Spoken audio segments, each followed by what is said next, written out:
This is part 6 of our 12-part series of reminiscences about great events in history.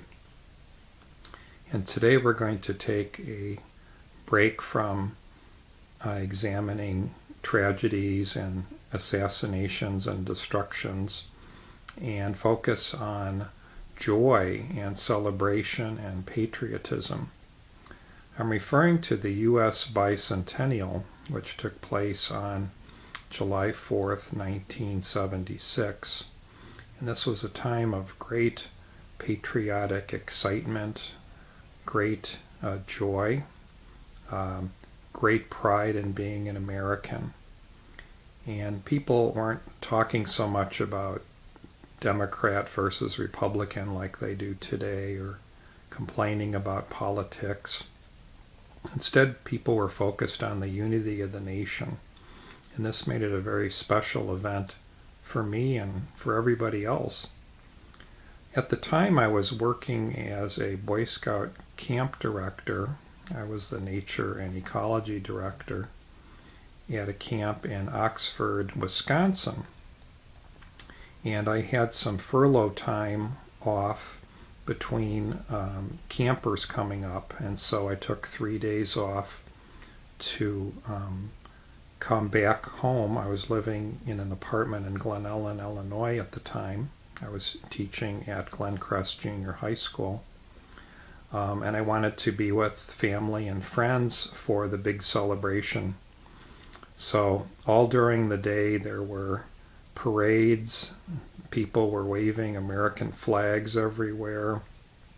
There were barbecues, concerts, speeches, live coast-to-coast coverage on television and radio of all of the different events. Gerald Ford was our president at the time, and he kind of typified the country with his Irish setter dog and his photogenic family and his smoking his pipe. So he kind of epitomized the traditional Midwestern values of the day. So they were showing film footage of the Statue of Liberty, the Tall Ships Flotilla, which was in New York City's harbor, coverage in Boston, all the various historic sites, the Liberty Bell and Independence Hall in Philadelphia, Washington, D.C., of course.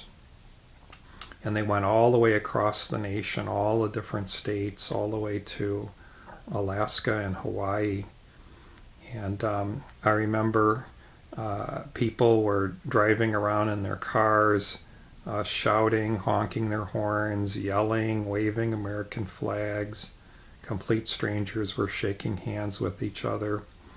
And everybody just seemed to be really happy. So it was really terrific. I had read later that even criminals had sort of taken the day off, and there was almost no crime that day. Everyone got caught up in the true spirit of the celebration. So just had a really great time and a great day. And I look forward to the year 2026.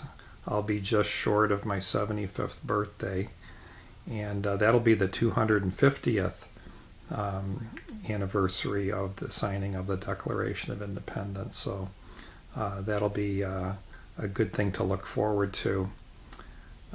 This celebration was even better than the millennial celebration when we went from 1999 to the year 2000. So this was even more enjoyable, and especially I remember the fireworks displays. These on a normal 4th of July would last maybe 20 or 25 minutes, but here they would last like an hour, and they spent like millions of dollars, and it was like the most awesome fireworks displays I've ever seen in my life, and it was just very, very exciting. And then I remember driving back when all the celebrations had ended, driving back to Oxford, Wisconsin to the Boy Scout camp, And I felt really sad for the people that lived there because, or I should say the people that worked there, because they had missed the whole thing. And this was kind of a once in a lifetime event. And they'd heard a little bit of it on the radio, but they were basically out in the middle of nowhere in this outskirts of this small town in Wisconsin. And so they didn't have any television hookup or anything like that. So I felt really bad for them that they had basically missed it, and I also felt glad that I had been able to experience that. So that's what I remember of that very special, exciting, patriotic day.